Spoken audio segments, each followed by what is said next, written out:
Hey everyone, it's Molly Reed here. We want to thank you so much for coming and watching our second episode of Speaking from the Heart. This week we have Chai Baker on. He's an awesome member of Who We Play For with an absolute incredible story.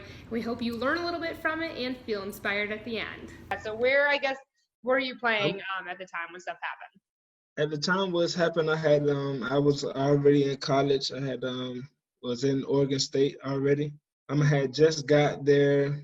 I think I had got there in like June, like middle of June, and I say we had got there and I just getting accustomed to everything, meeting the players, and you know how it goes. And we get Was it a into the big practice. culture shock? Yeah, it was cause coming from a small town. Even Corvallis itself is a small college town, but coming from Malone and just seeing, how far it is and just seeing everything was just a big culture shock.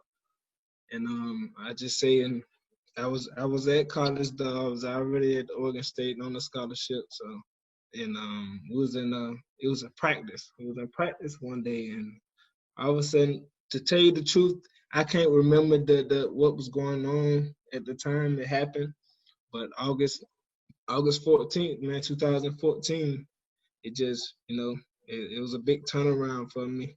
Um, that's when I collapsed, cardiac arrest, and they diagnosed me with hypertrophic cardiomyopathy. Okay, so let's go back, okay, if you don't mind just talking about that day. So like what were you I know you said I'm sure it's really hazy. Mm-hmm. But what were you doing? Were you like doing suicides? Were We, you we, just we was in the playing? we was in I know for we was that morning. I think we had conditioning that morning, so we did we had weightlifting and outside conditioning. But then after that, we had made it into the facility where we was just getting into the ball work, and they said it was a basic layup drill, man. It was a basic layup drill, and all of a sudden I just had a shortness of breath and had a hard time breathing during the layup, regular routine layup drill. We wasn't going hard. We wasn't doing any suicides, or at the time it wasn't nothing major that I think at the time had my heart rate going up. Maybe just the stuff that I was doing Mhm. prior to that. Um, and I also think that the weather condition of a high altitude when I got to Oregon was a difference. So Yeah. you know, that climate change made it where I never played sports in that kind of atmosphere from being from Florida. So it Yeah. was like another kind of challenge. And I have asthma. Oh my And goodness. yeah. So you have That, I got altitude, a you have I got a story to tell you, Molly, man. I was born premature. I was a 1 pound baby when I was born. Yeah. I You was are born the out. survivor of everything. Yeah, it's been a movie, Molly. It's been a movie. Oh my gosh. So then you are playing, you're doing the layup drill, you collapse. I mean, obviously you're now probably unconscious, but did your coaches or anybody tell you what like the next move was, or did they get the AED, anything like that? Yeah, as soon as it happened, a trainer named Tom Fresno, he was one of the first responders. Him and I think maybe one or two of my teammates, and they got the AED and they performed that CPR on me. So it was crazy. It was a crazy moment. I asked some of my teammates now, and some of them still like have a shock talking about it because it was so devastating at the time. But yeah, Tom Fresno, man, he was one of the first ones. He was our basketball trainer, and he was one of the first ones there. And we had an AED right there available, and he used it. So if it wasn't for him, man, I probably wouldn't be here. So. Heck, man, you gotta thank him a bunch, right? Oh man, I love him, man. I love him. Unfortunately, I think he moved. He's not a basketball trainer anymore. I think they moved him to football or something. Oh my And they gosh. just Oregon so far away, and I got to get the time so I can go out there and just man. He got a bald head, and I like to kiss him right on the bald head. So man, I always remember those times with Tom, man, and Oh my he was gosh. a special guy. Yeah, I mean, I think I don't even know how you'd thank somebody like that, but It's so words can't even describe it, man. You got to hug him. You got to feel him. Words can't even describe something like that. oh my goodness. So okay, so then what's the next thing you remember, I guess? I mean, were you in the hospital or? Next thing I remember is me in the hospital. Um, my mom and my aunt had made it there. My aunt that was still living down here in Florida. I had one aunt that was living in Corvallis. She works at Oregon State, so she was already there. And my mom made it, and my other aunt made it. And that's when I woke up and I realized something was going on. It's probably been like what maybe 2 days later, or Oh my goodness. yeah, yeah. So like, Wow. So you just wake up in the hospital in Oregon and your family's around you. right. So just waking up and my mom and my aunt just gathering around me. And at first, I didn't realize it. I didn't realize it was a major. It's something major. I just maybe thought that maybe I just got out of surgery or something, or I thought it was maybe the medicine was kind of messing with me. Yeah. Maybe I had just had surgery on something happened in practice, and I had surgery on something. That's what I was thinking Yeah. until I just went to moving around, and I didn't feel that I had anything was wrong, like as far as like a broken bone or anything. Yeah. That's when I realized, like, man, what's going on? Like, you know what I mean? Why am I here? And there's some family here. Why is my family here? And that's when I started to think, okay, maybe it's something serious. Then, I started getting to maybe I dehydrated or something like that. Then the doctors came in and they kind of told me what it was. And at first, I'll tell you the truth, it went in one ear and out the other at the time because I think maybe I think I was probably off the medicine or Yeah. just wasn't just so aware of what it was because of how I was still feeling. So it took me about 2 or 3 days to really realize what I was really going through. So the first time I woke up, it still didn't register me to me the first day. So they said you had hypertrophic cardiomyopathy. And Right. so obviously you're just like, okay, cool, thanks, whatever. But like you did not Cause really, I'm cause I'm feeling normal. yeah, you feel It's normal. not yeah. So at what point, I guess, did you realize that it was something serious? Um like I said, 2 3 days later when the doctors was coming in and I was asking questions like, you know what I mean, will I be able to play again? And they were just looking at me like it was serious and they didn't know. So from then on I started to really think like if they don't know if I'm gonna be able to play again, that's when I start to, you know what I mean, take it that hypertrophic cardiomyopathy is something that is real serious. And Yeah. then I went to, probably like 3 or 4 days later as time went on, as I got out the hospital and really started looking into it, that's when I was like, maybe this is something is career ending. Hmm. And then and then I still had the thought of maybe just off how I was feeling, I still had the thought that maybe I can still play again just off feeling and not being too aware of that it's a real thing. So I mean, you know, That's crazy. I mean, it's just a crazy story than just like remembering everything, I'm sure. yeah. So what, I guess, was the next move? I mean, you kind of went over like, some of the things that were follow-ups, but like what was, I guess, your next move? I mean, did you continue playing? Did And you? my next move was as time went on. My next move was, man, what can I do to get back on the court? It was Yeah. just, man, I never wanted to give up something that was always a passion of mine. It's something that is not only a passion of mine, but it's a passion of my brothers, a passion of my uncles, a passion of my fathers. It went on as it was a family thing. So it was like it was more like, man, I want to keep continuing this. You know what I mean? Without what's the possibility? So I time went on, and and I was trying to get treatment from the doctors, and they wasn't really seeing too much. I wasn't really seeing too much medical attention because they already had their mind made up. They didn't want to risk the liability of me playing at that organization in Oregon State again. So they already kind of had their mind made up while I was still in the process of like, man, you know what I mean? So it weighed a toll on me. It, you know what I mean, put pressure on me until it got to the point was I kind of gave up on it. Yeah. Then school wasn't working out for me anymore because my head wasn't there. I wasn't all the way 100%. So that from the grace of God, Coach Tinker, man, he released me still on a scholarship. So he said, long as he a coach at Oregon State, I have a scholarship if I want to go back.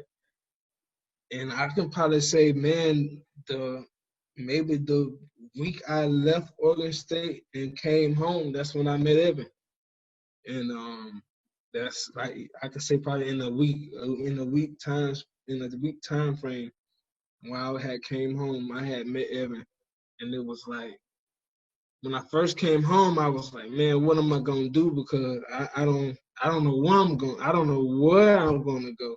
I don't know what direction school is gonna lead me. I know my career in basketball is, you know what I mean, heading down a path where it's, you know, it's over. So I had no clue. I was down in the dumpster, and I was just, you know, and I met Evan, and it was a spark, and it was just like, man, maybe this is the route that, you know, God is intending me to go right now.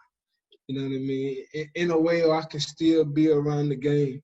And as time goes, I'm still, you know what I mean, still trying to groom myself around the sport again. But it just gave me and Evan gave me the light to just, you know what I mean, not feel Yeah. so down. You know what I mean? Not knowing that he's a guy that is has a friend that been through it, so he's know exactly the feeling. So it's just like, man, me, him is like he basically he's my brother, man. I want to say my brother because it's Mhm. just me and him is like, man, you know, it's like you know exactly my life. You know what I mean? You know my feeling. What you doing, what he doing, who we play for is a prime example of people like me and what I go through. And then it's like, man, you get to the point where you feel separated because you don't know many people that's in your shoes, and Yeah. they might not be in your exact shoes, but the feeling of them just knowing someone and just what he pushes and what he stands for, I know exactly that he knows where I'm coming Absolutely. So from. what I mean, out of curiosity, I mean, do you have to do any health related things, you know, to keep up with it, or is it just kind of something you live with now? It's it's I have a routine schedule every 6 months where I have a they check on I have a defibrillator. Okay. So every 6 months I have a checkup, and when I first got it, they said it was good for 11 years. So now it's going on 7 8 years, so it's good. I don't know if they might have to change it after those years is up. But ever since I had it, man, the middle it's I really to tell you the truth, I have no complications with it. Everything has been okay with my health. Um, I'm not on no medication. Yeah. So I mean, it's they told me I can live a normal life. Just watch how far I take my exercises. Um, just take it. Don't go too hard. Don't do nothing physical. Basically, what it means, don't do anything too extremely physical. Um, but yeah, man, I've been okay, man. Good. I'm living. You know, at the end of the day, that's what it boils down to me. Family is more important, and I'm alive, and so I'm fine. Perfect. I'm glad. You know, I know because it's like when you get news like that, sometimes some people allow it to change. I feel like, you know, all aspects of their life. Right. But it seems like you're still going, you know, and Yeah. it's just like, you I know, mean, I'm human. You know, at times you're gonna have your days. You're gonna have your days, but when you overall look at it, it's a blessing to be able to even still be able to talk to people and and be able to live. So I mean, and the crazy thing is, ever since August 14th, 2014, Molly, each year has been some event that's cardiac arrest related happened in my life, and that's the shocking thing. So it's throwing me through a loop right now. It's throwing me through a loop as far as Really? yeah, Yeah. yeah. Because I can say when I came home, I say 2016, and I had a friend that was going. He was at Marion, at the city Marion I was telling you about. Mhm. Is a guy named Herman Williams Yeah. that I that I was that I was just not. I always knew him through high school. I always knew him. He was probably 2 grades under me. I played against him in high school. I always knew him. I played summer ball with him. Sometimes we go to the park, and this was just coming up through high school. And when I graduated, he was still in high school, and there's not many guys from my area. Even in the back then, it's not many guys that or not many people. I ain't gonna say guys. It's not many people that have scholarships or had the opportunity to have a scholarship to go off and play. So it's like when you hear somebody have a scholarship and they're leaving, that's like almost saying you going to the NBA or going to the next level. Yeah, right? It's rarely done. It's rarely done. It's rarely athletes that's in our area that you hear going to the next level. Right. So it's big. Once you hear that around our area, it's big. So you automatically congratulating those. So I automatically was congratulating Herman Williams on his next step of becoming a collegiate student. Yeah. So, and the sad thing, one day we was just I had came home. I don't remember the exact day. Maybe June 20th. I want to say June 20th.